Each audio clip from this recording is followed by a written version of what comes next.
Аға, жолдасым измена жасады. Ол қыз аяғы ауыр екен. Охо, неке қидырмақшы. Біз 18 жыл бірге едік. 6 баламыз бар. Мен қайтем, ақылыңыз керек. Енді 7 бала болады үйде. Енді ол несін ойнбайсың енді. Боларын болып болғаннан кейін енді ол қыз босансын, енді баласын алдырып өлтірмесін енді. Бағаштысын. Оның қылған ақмақтық саған деген әділет болмады, бірақ сен де семьяңды бұзбауға тырыс, балаларға жамандама. Ол онсыз да жаны желініп жүрген шығар, өз жауап береді. Жолдасымның жасы 50-ге келді. Мінезі қырсық, өкпелегіш, төсегін бөлек салып жатады. Мінезінен шаршаған сияқтымын. Мені ораза ұстасам маған сөйлемей тырысып қалады. Сөйлемеңіз. Ораза жақсы ғой, бір жағы ырбиып саған тисе бергенше тырысып қалып өзімен өзі жүре берсін. Жақсы ғой. Енді кішкене шыдасаңыз өзі өмірді аяқталуға жақын қапты өзі. 50 жылға кепті өзі. Ар жағы қанша өмір қалды енді. Пайғамбарымыз айтқан, менің үмбетімнің жасы 60 пен 70-тің ортасында сол төңіректе болады. 70-тің ар жақ бер жағы болады. Сондықтан кішкене шыдасаңыз өзі. Енді ажыраспайтын шығарсыздар, күлеке. Енді 50-ге келген ажырасып масқара болып, базар балаларды ұзатып келін түсіретін кезде ажырасқан ұят қойыңыздар енді. Енді өзі бір жақ қырсық болған жақсы. Сенің отырып алып, не бір жынды еркектер бар. Отырып алып, әйелдің қанын ішіп, доказать етіп, шұқып, миын жеп, айданып кеп, тағы айтып, ваннадан шығып, тағы айтып, туалетіне бумага сұрап жатып, тағы айтып, содан кейін тамақ ішіп, шай ішіп біткенде тағы айтып, жындығы жібереді. Түсінесіз ба?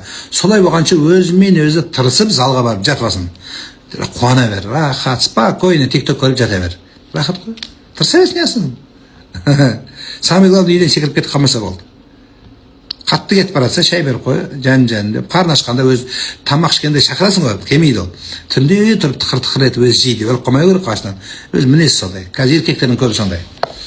Андай әйел сияқты болып қала ма бір бәле. Кризис па, жаңағы не болып қала ма, климакс бола ма, еркектер сондай бір нәрсе. Не аласың оны? Мужской климакс тартып қойған. Ештеңе етпейді. Ақшаны өзіңнен аяма дейді. Күйеуің бай болсын десең көп ақша жұмса дейді. Сол дұрыс па дейді. Дұрыс емес, ақмақты ол. Күйеуің таба алмай жатса, сен қарызға апарып тыға берсең, ақ көйлекке сары көйлек, сары көйлекке сары сумочка ала берсең, содан кейін айда таптым, айда жоқ, жылда таптым, жылда жоқ деп, екеуің кафеден кафе, ресторан, содан аяқша жетпей, балаларға киіндіре алмай, екі қолыңды мұрныңа тығып, содан кейін барып жылдың оқу, жаз жылда оқу шегіртке жүріп ән салып, жаздың күні, қыстың күні келгенде екі шегіртке қайда тығыласыңдар? Жоқ, менен қарызға ақша сойсыңдар ма? Халықтан жинап берші деп. Не істейсіңдер? Қолда бар кезде шаштыңдар. Анда шаштың, мында шаштың, қой деп айттық, саған тыңдамадың. Енді содан кейін істейсің, аямай шаштыңдар, киетін қазір үйде мұсыр көп, сол үшін кетейсің. Үйде бізде қажет емес нәрсе жоқ, көп. Сол үшін ақша құра алмайды. Көрсе қызарсың, сол үшін ақша құра алмайды. Қазір сыңдап, үйде шындап тұрып қағып сілксең, ең необходимый нәрсе қалатын болса, білмем қанша мұсыр шығады үйде. Атаң қазақ бұны жинап, қысқаша жақсы ұлағатпен, кедей болсаң, яғни кедеймін десең дейді, көшіп көрші дейді. Сол кедейлігіңе таң қаласың. Қандай кедей болып тұрып, қанша мұсыр үйде көп. Мұсыр дегенім енді жинай бересің, анау керек, мынау керек, мынау керек. Фактически емес қалды бәрі. Өлгенде бір киімнің өзі бұйыра ма, бұйырмай ма? Сөйтжан. Қызымның есімі өзіне ұнамайды, не істесем болады? Қызыңыздың көп нәрсе сөзіне ұнамауы мүмкін. Аяғы ұнамайды, қисық болса, құлағы кішкене мынандай болса, ол ұнамайды, көзі мына үстіндегі нелер, векалар ұнамайды, мұрны картошка болуы мүмкін. Бәрін кесе бересіз бе не, алып тастай бересіз бе не? Ерні ұнамайды, ботокс салып берейік. Беті кішкене жалпақтау, сұбақ болу керек еді, ол ұнамайды, неғын қаштап қояйық. Ұнамайтын нәрсенің бәрін істей берсе не боламыз біз? Болмайды ғой. Ат ауыспайды. Атты ауыстыру ол үлкен қасірет. Ат ауысатын өзінің орны бар. Жаман ат, ұятсыз ат, елдің бәрі мазақтайтын ат болса, мысалы Пиязгүл, Сасықбай, мысалы Туфли деген атты қойсаңыз, мысалы еркек болса Моторбай, Калинвал, сол сияқты жаңағы Күшікбай деген аттар болса, ұят енді. Мен кешем алдыңғы бір кісінің жаназасында болдым, аты Қасқырбай. Мысалы Қасқырбай болса да жаманшылық елге қызмет еткен мұғалім болған екен. Қойшыбек деген кісіні алдым мен, бірақ өткен аптада болдым. Аты Қойшыбек. Бірақ 35 жыл қазақтың балаларын оқытқан, мектептің ұстазы болған. 35 жыл бір орында мұғалім болған. Аты Ибн емес, аты Мұхаммед емес, аты Қойшыбек. Сол Қойшыбекпен өле-өлгенше ұлтқа қызмет қылды. Мынандай қазақтың балаларын шығарды. Сенің атың арабский, арабтан пайғамбардан бір қасиет жоқ бойыңда. Бір қасиет жоқ. Просто атың бар. Не пайда? Біздің қазақ атқа қызықпаған, біздің қазақ затқа қызыққан. Біздің қазақ затты қызықтырған, затын көтерген. Біздің бүгінде соншама ұсақтасқанымыз фамилиямен аттарда жүрміз. Атымыз күшті, фамилиямыз одан күшті. Не пайда? Ауырған адамға қалай дем салуға болады? Бірінші, ауырған адамға дем салмайды. Ауырған адамның көңілін сұрайды. Ауырған адам өзі ауырып өлейін деп жатса, келдім саған дем салайын деп. Өлтіре алмай жатса екесіңдер ғой соғыстар мені. Жарайды деп ол. Сосын ол да деген өле қалмасын байғұс, ажал жетіп. Олай жасамайды. Өлген адамның көңілін сұрайды. Қалайсың? Жақсысың ба? Денсаулығың жақсы ма? Құдай қаласа жақсы боласың. Егер көріп тұрсаң, деп, жақсысың ба деп сұрама. Көріп тұрсаң жақсы емес екен. Несін сұрайсың, жақсысың ба деп. Өзі олау кішкене не үйренсеңіздерші. Адаммен адам сөйлесуді, сұхбат құруды, кімнен не сұрауды. Баяғыда біреу бүйтіп ауырып отқан ғой. Сөйтсе, мен таныдың ба деп сұрайды дейді. Мен жынды болған жоқпын ғой депті, әшейін ішім өтіп жатыр депті. Ана іш өтіп кеткен ғой біреудің. Бір аптама іш өткен байғұс сөйлейін деп бүйтіп қалғанда біреу ауырып қалды деген естіп кірген ғой еді. Кіріп айтады дейді ғой, қалайсың десе, ана сөйлемейді, іш ауырып өзі әрең отырған бүйтіп көріп тыңдап қояды дейді. Сөйтсе айтты ғой, мен таныдың ба десе, мен жынды болған жоқпын, жындының ауруын арға жоқ, мен просто ішім өтіп жатыр депті. Сол сияқты кімге не айту керек екенін білу керек. Баяғыда біреу ауырып жатсақ, біреу дем салуға келе береді екен молда. 5 рет келген балалар шақыра береді, 10 рет келген. Сосын айтады, молдадан да ұят болды, жөте өлмей жатырмын депті. Сол сияқты өлу үшін емес, оған үміт сыйла. Үміт сыйла, жазыласың сен. Құдай қаласа жақсы боласыз. Өткенде ана Рүстем деген бала бар ғой анау 79 жылға. Рүстемші? Ана одноклассник бар екен, сол өткенде ауырып өліп қалды осы. Сен сияқты ауырған ол да деп. О, қараңға, рол беріп қалмайсың. Сондықтан айтатын өзі подходты дұрыс айту керек. Сөзді жазыласың сен. Өліп қалғанда да айтпай өрге отырып алып, анау өліп қапты, анау өліп қапты деп, сен де өлесің деп олай солай түсінеді. Наоборот, жақсы айтыңыздар. Жазыласың сен. Құдай қаласа жазылып кетесің деп. Ой, жазылып кетесің. Өткенде біреу жазып кетті деп, адамға надежда беру керек. Мұсылман адамға үміт береді. Қандай күнәһар болса да, қой бұны, сені Құдай кешіреді деп пайғамбарымыз шақырды ғой. Сөйтіп адамдар өзгерді, жақсы адам болды. Бізше, астағфирулла, иманың дейле бер, астағфирулла. Кетіп қалады, кетіп. Үші далас балаларына кеп айтады ғой. Өзі анаған айтпайтындар бар, балаларына айтады. Дайындала беріңдер енді, дайындала беріңдер дейді. Анау байғұстар жазылады деп жүрген бұны. Сөйтсе дайындала беріңдер дейді. Жақсы емес, дұрыс емес. Сақал өсіру парыз ба? Сахих хадисте бар ғой, мұртты қысқартып, сақал өсіріңдер деген. Және Ханафи мазхабында парыз болып есептеледі ғой дейді. Ой десеш. Ханафимен жүресің ба? Ханафимен жүргіш, тыңда. Пайғамбар айтып тұр, Құдай айтты ма? Парыз деген үкімді Алла тағала Құранда аятпен бұйырады. Аятпен бұйырылмаса парыз болмайды. Ишаратымен бұйырылса, оны уәжіп болады. Ал пайғамбардың айтқан ешқашан парызға көтерілмейді.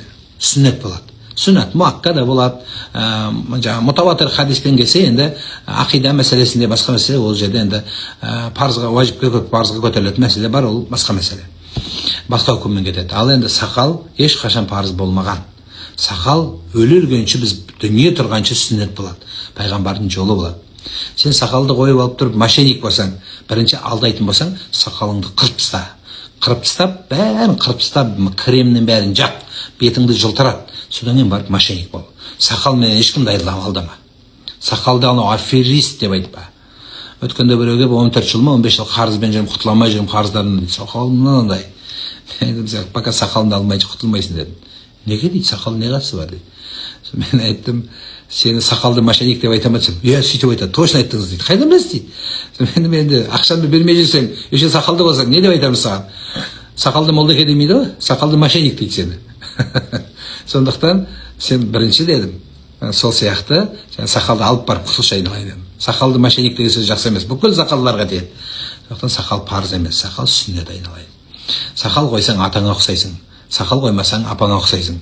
Сақал көркі, еркектің көркі сақал, сөздің көркі мақал дейді. Сондықтан сақалды қой, бірақ сақалға сай өмір сүр. Бірақ жас балалардың, 17-тегі балалардың сақалды қойып алып өмір сүрген дұрыс емес. Қыз болу керек. Өзі сақалды алатын өзінің уақыты болады, алмайтын уақыты болады. Үлкен кісілер, аталар, өзі соған сақалға лайықты өмір кешу керек. Бұрынғы бұл кісілер жылайтын болған. Хазірет Омар сақал ағарғанда еңкілдеп жылаған. Енді мына өзгерді болды, енді тәрбиеші бар, өлімнің хабаршысы келді. Бізде сақалды қойып алады да саунада жүреді. Сақалды билеп жүреді дискотекада. Қалай болады? Қой, сақалмен олай істеме. Таң намазын оқып бастайын деген едім, бірақ дәрет алуды дұрыс білмеймін. Мұрын шаюға қорқамын аздап, тұншығып қалам ба деп. Қай жерде дұрыс көрсетілген дәрет алу қарап үйренсем дейді. Суды тартқан кезде мұрныңызға қатты тартып, ол тартқан су тұншығып аузынан айдап шығудың керегі жоқ. Ырымын жасайсың, бүйтіп сатып қоясыз, болды сумен бүйтіп. Біздің қазақ осылай енді. Шын берілсе, былай, құдайға былай кіріп кетеді, беріліп. Берілмесе, сразу тұра береді, жоқ олай емес. Сіз олай жасамаңыз. Мен қазір дәрет алуды сізге көрсетіп берейін. Ана туалеттегі тазалық, гигиена, ол өзіңіздің. Енді қазір құман, баклашка қолданатын заман емес, десе де ана жақсы су ағатын беде немесе сонда унитаздар бар, соны қойсаңыздар жақсы болады. Енді ол сіздің тісіңізді жуған сияқты гигиенаңыз, собственный, интимный, ол жақсы. Ол керек. Ал енді дәретті көрсетейін. Дәрет краниктің алдында тұрасыз да, мейлі тұрып тұрсаңыз да болады, отырсаңыз да болады. Біреулер тек қана отырып алу керек дейді, жоқ, тұрып алсаңыз да болады. Бірінші қолыңыз жуасыз. Өйткені ауызға, мұрынға су апару үшін қол гигиена чистый болу керек. Соң қолыңыз жуасыз. Сабынмен жусаңыз да болады. Жақсылап жуып аласыз. Содан кейін оң қолыңызбен су алып, аузыңызды шайып, түкіріп тастайсыз. 3 рет. Одан кейін су аласыз да, ғана мұрныңызға апарудың бүйтіп жақындатсаңыз, тартсаңыз жақсы. Тартпасаңыз да бола береді. Бүйтіп қойсаңыз жарайды. Қолыңызды сулап бүйтсеңіз жақсы. Сол тартқаннан суды тартып, ауыздан айландырып шығару керек емес. Обратный клапанмен. Қақалып тұншығып, қоқ деп әдепсіздік. Сөйтіп шайдыңыз, содан кейін қолыңыз су алып, бір қолыңызбен алсаңыз да болады, екі қол жақсырақ, бетіңізді жуасыз. Бет деген мына құлақтың шетіменен, мына құлақтың шетіменен, мына иекке дейін, және мына шаш өсетін жерден. Шаш өсетін жерден, шашыңыз мына жаққа кетіп қалса, оған жаққа жуып жүрмеңіз. Мына жер шаш өседі-ау деген мына осы жерден былай қарай, осы бет саналады. Осын жақсылап жуасыз. Су кетті. Егер әжім болсаңыз, складкаларды ашып су кіргізу керек жоқ. Көзіңізді жұмған кезде мына жерге су кіргізудің керегі жоқ. Общий бет жуасын болды. 3 рет. Одан кейін қолыңызды 3 рет шаясыз. Былай шайсаңыз да болады, ненің астына апарып, краникке апарып, былай жусаңыз да болады. Әйтеуір су тисе болды. Екі қол, оң қол, соңын сол қол. Екі қолыңыз жуасыз. Содан кейін қолыңыз сулайсыз да, басыңызды сипайсыз. Сипайсыз. Енді оны бүйтіп, оны түсіндірмей қойын, бәрі ұмытып қаласыз. Вообще басын сипасаң болды. Одан кейін құлақты бүйтіп сүртіп қойсаңыз жақсырақ болады. Бас сипағаннан кейін сразу құлақты бүйтіп қойсаңыз жақсы болады. Содан кейін носкиіңізді шешіп, екі аяқты жуасыз. Міне осы дәрет саналады. Тырнақта лак болмау керек. Аяқта да, қолда да. Маникюр, педикюр. Өйткені су тию шарт. Осы. Енді осы дәретті не бұзады? Осы дәретті не бұзады? Бұл дәретті кіші дәрет, малый нужда, үлкен дәрет, жел шықса бұзылады. Содан кейін дененің любой жерінен қан шықса бұзылады, сары су, ірің ақса бұзылады, дененің любой жерінен. Ауру адамнан басқа, ауру постоянно ағып тұратын адамға сөз жоқ, ол басқа болады. Оның ережесі, яғни осы, одан кейін жатып ұйықтау. Содан кейін ауыз толып құсу болды. Бауырым өзінен үлкен бір қызды, келінді ұнатып, басқа қыздарды көрсетсе көрмеймін, жалғыз ол келін басқа бала көтере алмайды, сосын ажырасып уәде бергем деп, өзім шешем деп жүр, не істеу керек дейді. Енді оны бауырыңа істей алмайсың. Любовь деген бар, любовь, чувство. орысша кішкене акцентпен сөйлеуші деді ғой, чувство бар, чувство. Сен өзіңде чувство болмағаннан кейін чувствоны түсінбейсің екенсің. Быкус деген бар, быкус. Сіздің быкусыңыз бауырыңыздың быкусымен келмейді. Бір жас үлкен болса не, жаман әйел деген сөз бе не, жаман қыз деген сөз бе не? Ештеңе етпейді. Сонымен бақытты болатын шығар. Сіз ал деген адаммен бақытты болмайтын шығар. Өзі шешсін. Ол енді кім біледі кімнің тағдыры қай жерде екен. Ол кішкентай бала емес жетектеп, оны кішкентай кезінен үйретеді. Бас салмайды ғой, сен мынаны аласың деп. Өзі біледі, өзі таңдайды. Ештеңе етпейді. Бір жас үлкен қайта жақсы болады. Өмір көргені жақсырақ. Екі баласымен де үйленіп жатқандар бар. Үшінші баласы болады, үстін жауып қояды. Үстін жауып қояды көрпемен. Бел ашылып қалады о баланың. Ана кісі кішкене опытный кісі ғой, жоғарырақ, белін жауып қояды, соқ тимейді. Енді қаттыға кетпеңіздер, сіздерді қорқытып, бүйтсең араласпай кетем, ой кетсең бүйтіп қорқпайды, ана ол ертең сол үйленбеген қызды жезөкше, оңбаған, жүргіш деп неше сөз айтасыңдар. Оны естіп алады ана абысындар. Содан кейін келін болып түседі ол бәрібір алады ол. Алған кезде қай бетіңмен көресің айтшы. 200 оқымайсыздар ма?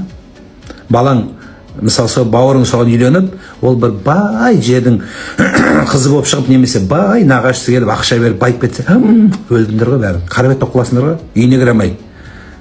Ештеңе етпейді. 8 жас үлкен енді өздері шешеді. Мұхаммед саллаллаху алейхи пайғамбарымыз Хадиша анамызға үйленгенде Хадиша 2 күйеуге шығып, 2 күйеу қайтыс болып, 2 күйеуден 2-2-ден 4 баласы болып, сонан кейін өзінен 15 жас кіші Мұхаммед саллаллаху алейхи пайғамбарға үйленіп, содан ары қарай тағы да 4 қыз туып, сөйтіп ана болған.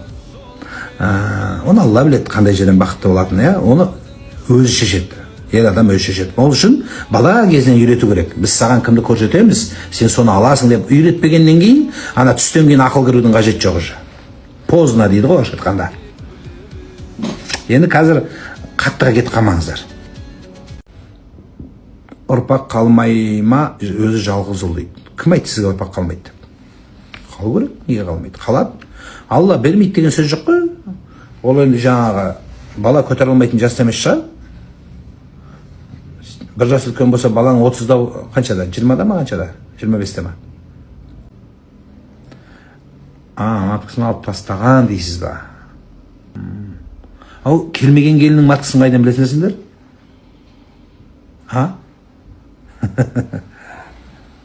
Келін болып түскен жоқ ол әлі. Оның өзі бүкіл гинекологиясын білесіздер, қандай семесіздер өзі. Или күйеуің бауырың қандай адам өзі, бүкіл үйленбеген әйелінің шқұлысын айтып беріп той сіздерге. Апенисінде айтқан шығар алып саған. Не керегі бар оның? Әпкемнің абысына дейді. Мына біреуді алдырғыңыз келмейді ғой, тыңдаңыздаршы. Сол кезде айтайын дегенім, мынау жабылудың да өзінің орны болады. Бәрің жабылып, соған жабылып жүргенде бауырың асыл өліп қалса не істейсің ал? Мен саған былай деп айтайын. Мен талай соны оқиғасын, куәсін. Еркіне берсеші өзі көріп тұр, ақылы бар, миы бар, жынды емес. Біздікілер сразу дуалап аған деп. Енді айтып көріңдер, енді көріп, мына қаттыға кетпей, ол жаңағы алдырып саған жерін айтпай, арын намысына тимей, сөйтіп айт, көнбесе енді өзі білет болды. Оны апарып, оны оқытып, жындығып, одан бетер. Бәрі алады ол. Ал не болады сода? Әберсіз боласыңдар бәрін, қасиетсіз бол. Қаншама бауырлар араласпай кетті, білесіздер ме соның кесірінен? Мен сіздерге айтайын. Көруге бет жоқ болады. Не аласыздар? Менің анамның шашы өте ұзын, тізеге дейін. Сол шаштан бас ауырады, кес десек кеспейді. Өліп қалсам әуретімді жаппайды дейді. Қатты қиындық көріп жүр, сол шаштан не істесек болады? Сол шашын кесіп, одан бері жылатып өлтіріп сайын деп шешеңді. Енді анаң өзі біледі ғой, өз және өзі қатты қинап атқан жоқ шығар енді. Шашы ұзын, молодец, анаң ұзақ, сондай иманды кісі қараш. Сондай иманды кісінің қызысың сен. Біздің қазақтай, аналарымыздай ақ кимешек киген жарықтық әулиелердей ана жер бетінде жоқ шығар. Әр кімге өзінің ата-анасы, ата-бабасы үлгі. Осыны үлгі қылыңыздар. Қандай көзің көрді, кейбіреулер көре ма, сен көріп тұрсың. Сондықтан Құдайға шүкір де, сондай қызысың. Қараш, қандай әуретінді жаппай қалады деп жарықтық айналып кетейін анаңнан. Ұзақ өмір берсін. Сиіспеу кісінің шашына қайта жақсап тарап беріңдер. Бүкіл қыздар тұрып, ана жақсы дайсын алып бер мамаңа. Өмірі дайсын көрмеген шашы. Сол дайсынды өзің алып алмай, байың берген. Соны мамаңа бер. Мамаң шашын жай дайсынмен жақсылап жүрсең, анау шашты разглаживать ететін бар ішінде анау. Стайер. Сонымен шашын тарап берсең жақсы болады, қиналмайтын болады. Бүкіл қыздар жабылып, то есть мамаларыңа дайсын әперіңдер. Қазір енді аналықтары көп. Динара Сәтжан ханымды шықты, тура сол сияқты одан кем түспейтін. Жағдайларың дайсынға келмесе, соны алып беріңдер. Ол да жақсы. Атын ұмытып отырмын. Дрей Мөхәммед, білушім, кішкене модадан қалып баратым. Қайтыс болған адамның бөлмесіне 40-на дейін свет қосып қойған, айтқамыз оны. Светтің қажеті жоқ. Ақша етеді. Өлген адамға светтің не керегі бар? Сен свет болып бер. Сен бата қылып бер. Әрбір сәтінде дұғада бол. Өлген адам сен светіңе мұқтаж емес. Бұл дүниенің светі қабірдің ішіне өтпейді. Бұл дүниенің шырағы о дүниеге өтпейді. Ол шырақтың түбіне атан қазақ жиналған, ол кезде свет жоқ. Шырақтың түбіне жиналып жақсы сөз айтқан, дұға қылған, қатым түсірген, бата айтқан, зікір айтқан, сол марқұмға сауап болсын деп. Содан шырақ жағу деген сөз. Шырақ жағып дұға қылған шырақтың жарығында отырған еліміз.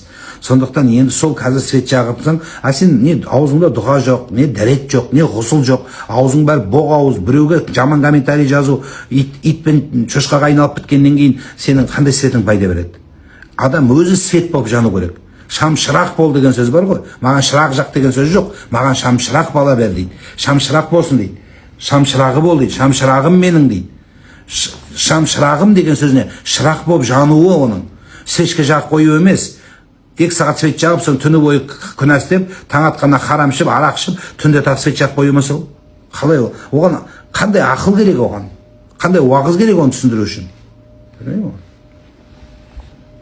Ұстаз, туған абысыным, ағалы інінің балаларын бір-бірімен араластырғысы келмейді. Соған қынжыламын. Жолдасымды апармашы, жібермеші дейді. Бірақ мен оны дұрыс деп санамаймын. Тума тану керек. Бір-бірін деймін.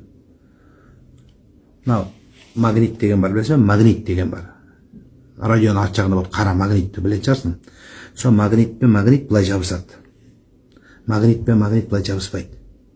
Сол жабыспайтын магнитке бите берсең, мынау кете береді одан бетер ажырай бересің. Адам тартылған адамға барады. Махаббат екі жақты болады. Махаббат бір жақты болмайды. Сен жүгіре берсең, ол қаша берсе жабыспайсың ешқашан. Сондықтан жабысқан адамға иілгенге иіл, жақындағанға жақында. Сен есептемеймін деп қараш, сенің есебің біріншіден күйеуіңмен ортаңды бұзып жатыр. Балаларыңа жаман нәрсе айтып жатсың.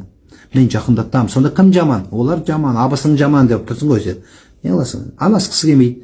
Мүмкін сөзі көп, баласын білет. Мүмкін кейбіреулер сен білмейсің, ол баласын білет, ұрып қоятын, бұзық бала екенін білет. Сен балаңды ұрып қоясың, ертең разборка болады. Сол үшін ол наоборот сені қорғап атуы мүмкін. Сен білмейсің ғой. Сен алдында абысыңды сүйреп апарып тастадың сай-салаға. Енді алып келу керек шығар ол сүйреп апарып тастағанды.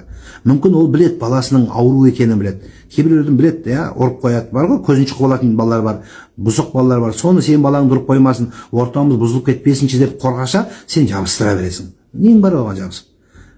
Сондықтан басқамен аралас, өзі уақыт келеді, араласады бәрі-бірімен. Араласу, бір-бірімен бүйтіп өсу, ол заман өтіп бара жатыр. Қазір араласу ақшаға барып тірелді, араласу тойға барып тірелді. Әр нәрсенің өзінің заманы. Сондықтан мен баяғыда араласып өскен бүкіл туысқандармен сендер де сондай болу керексің. Жоқ, ондай болмайды. Ондай болмайды. Әр адамның түсінігі, сен абысын сен емессің.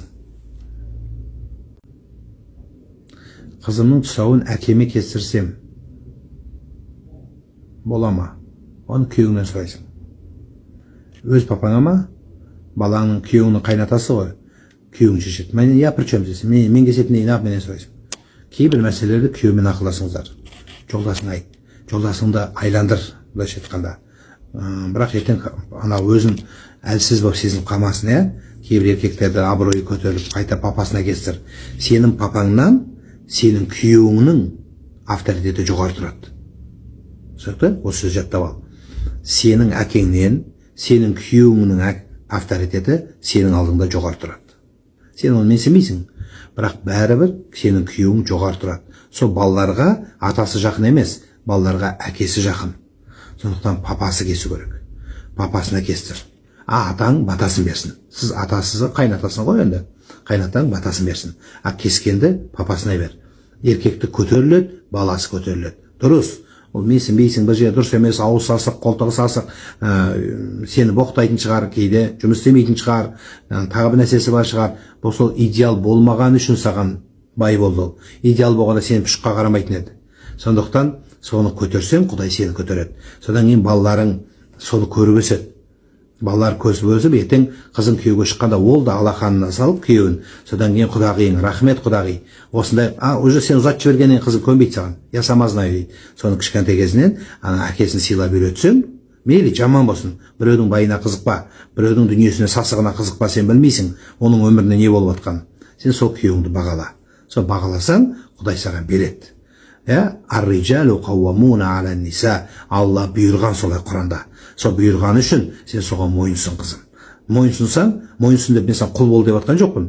Бірақ құрметтеу орнын құрметтесең, әйел еркек құрметтеген ол дүниедегі ең үлкен бақытты да, саналы да, дана да, дара да әйел. Құрметтеу деген тағы айтам, иіліп жаңа қызы құлы болу емес. Сондықтан осындай дүние. Құрбым қатты ренжіп, ешқашан ұмытпайын дейді. Адамның жүрегі солай. Құлақтан кірген суық сөз жүрекке барып мұз болады. Сол үшін сөйлердің алдында ойланып алыңыз. Біреудің көңілін талқандап алмайсыз ба? Жүректі езбейсіз бе? Ыдысты сындырмайсыз ба? Болғаннан кейін енді ыдыс қайтып орнына келмейді. Бірақ олған сабақ болады, оған саған да сабақ болады. Кешірім сұраңыз, жақсылығын Алладан тәубе етіп сұраңыз, содан кейін болды, ары қарай өмір жалғаса береді. Жеңгем мен анам екеуі көп ұрсып қалады дейді. Ағам әйелінің жанын алады, жеңгем анамды ұрады. Ой, бетім-ай. Ағам анам ұрды дейді. Аға анамды кінәлайды, маған жылап анам айтады, бірақ не істесем екен дейді. Келінді ұрған дұрыс емес, ол біреудің баласын қалай ұрады? Дардай адамды ұрду деген не сөз? Заңға тартады, ол шеше бола ма, басқа бола ма, дұрыс емес ол. Ене келінді ұрған емес. Осы кеше алдың күні қайната келіннің шашынан бүйтіп сүйреген. Қалай өмір сүресің сондай адамнан кейін? Қалай кешір деп айтам? Маған айтады, сіз кешір деп айтпайсыз ба дейді. Ей, дардай еркек 70-тегі шал 25-тегі келіннің шашынан жұлқыған дейді. Жұлқыған сүйреген. Енді келін кетіп қалған. Соны барып алып келуге айтады да, алып келсе кешірмейді деп. Қалай кешіреді? Өзінің әке шешесінен таяқ жемеген келін мені қорғайды, пана болады деген қайната күйеуінің қасына келіп, оның папасы оның шашынан сүйресе. Қалай болады ол? Ата-анамның қарызы көп. Мен қалай көмектессем болады, мен тұрмыстамын дейді. Сенің көмегің, сен семьяңды өзің бақ. Сен күйеуіңмен, өзің семьяңмен өзің сүр. Әке-шешенің қарызына сен жауапты емессің. Сен күйеуіңе жауаптысың. Сен күйеуге шыққан қызсың, сен тыныш жөніңмен отыр. Олар қарызға, кейбір ата-аналар бар, өздері қарызға батады. Ана ойын құмар бір кенже баласы бар, соның аузына тығам деп қарызға батып өлетін болды. Ананың аузына тығып, ананың аузына жауып, соның аузын жауып, соның жауып, ол ондай өмір болмайды. Сенің істеген ата-анаңа жақсылығын қой десе қоймай жатыр ма, алма десе алмай жатыр ма, онда сен ары қарай өссің. Күйеуіңнен ақша ұрлап, яки болмаса сұрап, яки болмаса жалынып, әке-шешеңді бағуға сен міндетті емессіз.